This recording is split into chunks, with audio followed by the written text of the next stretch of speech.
Nang nagtapos ang pagmamahalan ni Chris at nitong si Bea sapagkat hindi na niya kakayanin na tiisin pa ang naturang asawa dahil nga sa skandalo na ginawa niya at hindi na marunong magtimpi ng emosyon itong si Bea.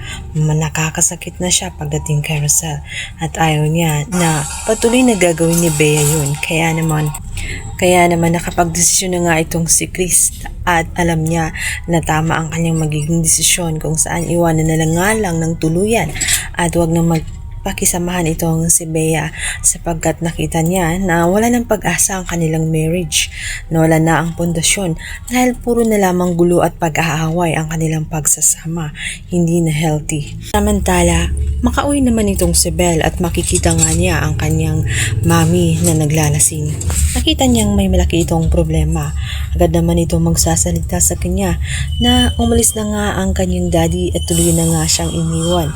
At nagmamakawa ito habang yakap-yakap nga itong si Belle na ano man ang mangyari ay huwag siyang iwanan dahil tanging siya na lamang ang natitira sa kanya.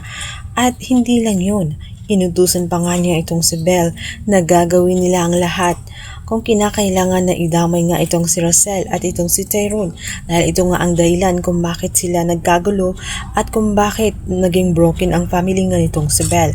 Kung kinakailangan umanong layuan at putulin na nga ang ugnayan ni Belle pagdating kay Tyrone at Rosel ay gagawin na nga niya para dahil sa pangyayaring yun, unti-unti magkaroon ng galit at hinanakit itong si Belle sapagkat hindi niya hinangad na magkaroon ng broken family at ngayon ay inaaway na niya ang kanyang daddy.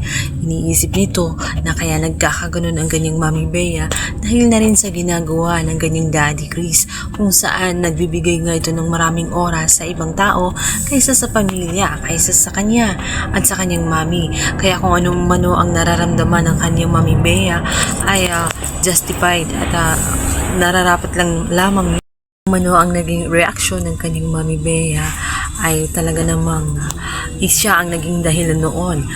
Dapat ay lumayo umano siya dito nga sa pamilya nga ni Rosel dahil alam niya naman na yun ang dahilan kung bakit nagsiselos nga itong si Bea.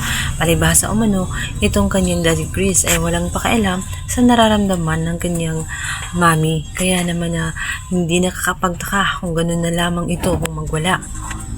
Dapat tanong tuloy ng di oras itong si Belle at sinabi niya kung ano nga ba ang ugnayan nilang dalawa ni Tyrone at bakit lately ay napaka-close nilang dalawa. Sino ba si Tyrone sa kanya?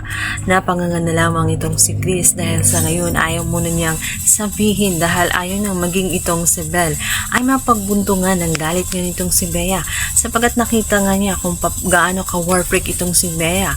Ngayon ay hindi pa niya alam ang totoong dahilan kung bakit lumalapit nga itong si Chris ay dahil sa anak nga niya itong na si Tyrone. Lubos na maipaliwanag dito kay Belle ang katotohanan kung saan bumabawi siya kay Tyrone sapagkat ngayon lamang sila nagkakakilala. Ngayon lamang naalaman ni Tyrone na ang tunay pala niyang ama ay walang iba kundi ito ngang si Chris. Samantala, nananatiling question mark pa rin sapagkat ayaw magbigay ng detalye ni Chris.